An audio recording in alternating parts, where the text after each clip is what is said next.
आप देख रहे हैं universal news today.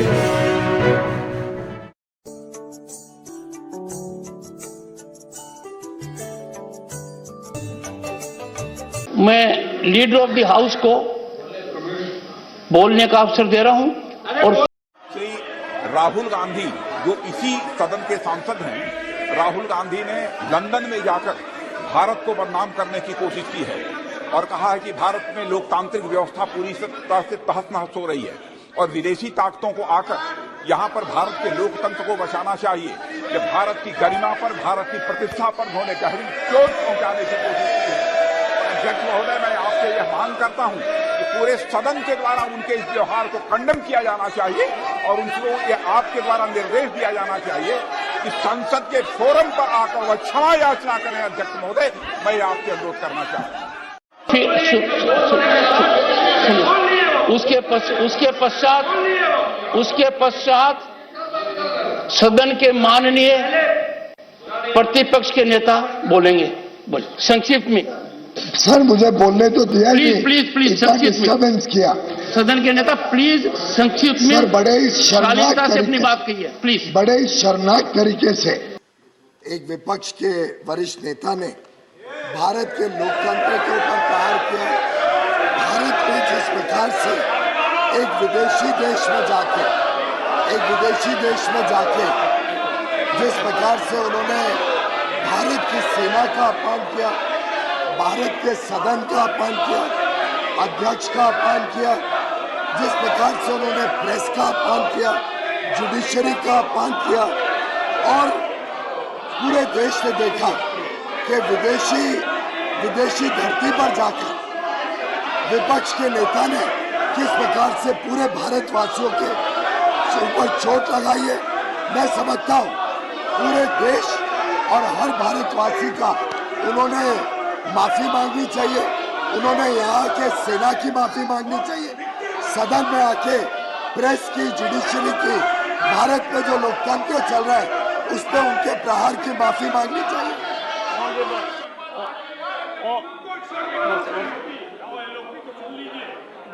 Honorable members, we are here to hear all sections of the house. आएगी सर। कल जो ज्ञान प्राप्त किया और सही प्राप्त किया और मार्गदर्शन मिला और उसमें एक बात निचोड़ निकली कि हाउस में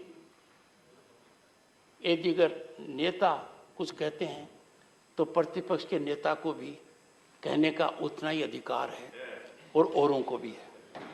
ये बात कल समझ में आई, पर एक बात और समझ में आई कि सभी माननीय सदस्यगण ने इस बात को तो सराहा कि यह सदन डिबेट, डायलॉग, डिस्कशन और डेलिब्रेशन का माध्यम होना चाहिए, पर एक पीड़ा व्यक्त की गई कि बेबसी में हम क्या करें।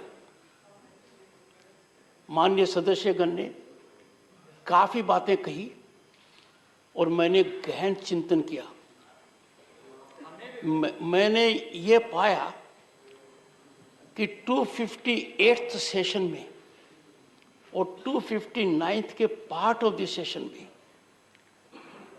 सभापति की हैसियत से 267 नियम के तहत दिए गए प्रतिवेदन को मना करने के अलावा मैंने कभी किसी माननीय सदस्य को नियमानुसार बोलने पर नहीं रोका।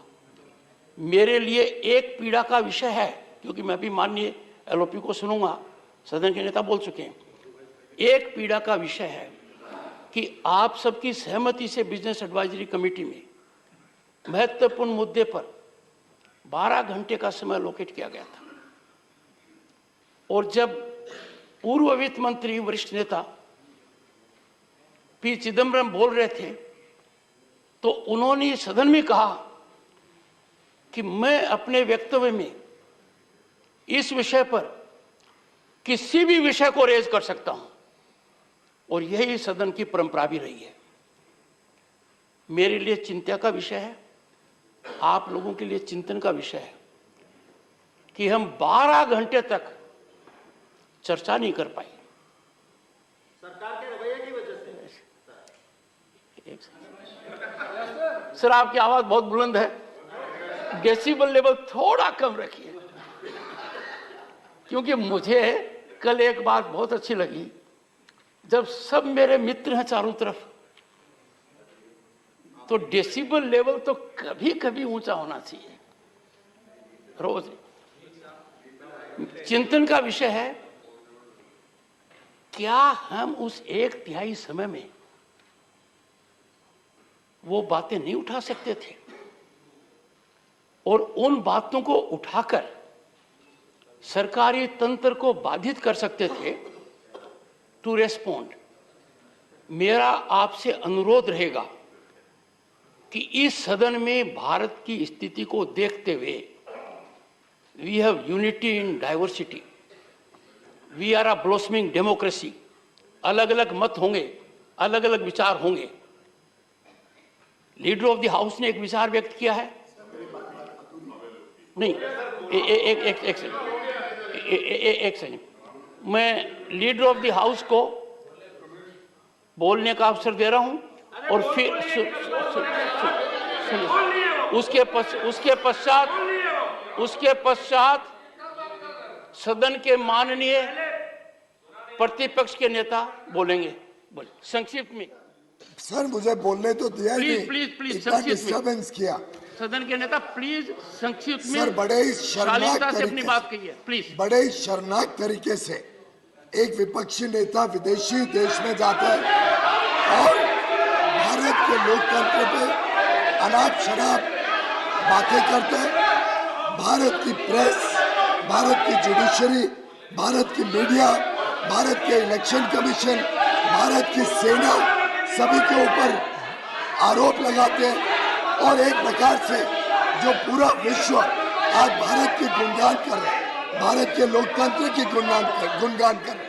भारत लोकतंत्र की जननी है, it is the mother of all democracies. मुझे लगता है कि ये विपक्षी दलों ने भारत का अपमान करना तय किया। एक समाज सेवी संस्था को भी उसमें गलत अनाप शनाप बातें कही गई। कहा गया जैसे प्रेस, जुडिशरी, सभी सिक्योरिटी एजेंसीज, इलेक्शन कमीशन कोई और कंट्रोल कर रहा है। इस प्रकार के गलत आरोप के लिए विपक्षी नेताओं ने और उन्होंने सदन में आके देशवासियों से माफी मांगनी चाहिए, देश की माफी मांगनी चाहिए, इस सदन की माफी मांगनी चाहिए, अध्यक्ष की माफी मांगनी चाहिए और लोकतंत्र क्या है वो उन्होंने समझने की आवश्यकता है।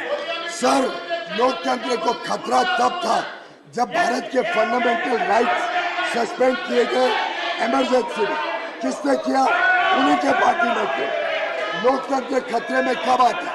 जब प्रेस की आवाज बंद करी जाती है, फ्रीडम ऑफ स्पीच रोकी जाती है। किसने किया? कांग्रेस पार्टी ने किया। लोकतंत्र कब खतरे में होता है? जब प्रधानमंत्री का वजूद वही नेता बाहर आके प्रेस के सामने कागज कानून फाड़ के सड़क पे फेंकते हैं, तब लोकतंत्र खतरे में। जब उनका नेता, उनका प्रधानमंत्री बाधित हो जाते हैं बोलने के लिए कि मैं भ्रष्टाचार रोक नहीं सकता क्योंकि कोएलिशन है, कोएलिशन में मुझे भ्रष्टाचार होने देना पड़ेगा, तब लोकतंत्र खतरे में। जब स्टेट गवर्नमेंट रोज उनकी पार्टी डिसमिस करती है, तब लोकतंत्र खतरे में कि राज्य सरकारों को जब चाहे उनकी पार्टी, उनके नेता, उनके प्रधानमंत्री, उनकी सरकार जब डिसमिस करती है 356 में बिना कोई कारण के। लोकतंत्र जब खतरे में है जब देश का विकास नहीं होता है और इनकी पार्टी ने पूरे देश को गरीबी में रहने का मजबूर किया। सर, वो लोकतंत्र बचाने के लिए इनको सबसे पहले सदन में आके इनके नेता को माफी मांगनी पड़ेगी, देश की माफी मांगनी पड़ेगी, देशवासियों की माफी मांगनी पड़ेगी, सेना की माफी मांगनी पड़ेगी, प्रेस की माफी मांगनी पड़ेगी, जुडिशरी की माफी मांगनी पड़ेगी, इलेक्शन कमीशन की माफी मांगनी पड़ेगी, आपकी माफी मांगनी पड़ेगी और इस पूरे सदन की माफी मांगनी पड़ेगी। प्लीज माननीय, I would request everyone to hear in rapt silence leader of the opposition, please.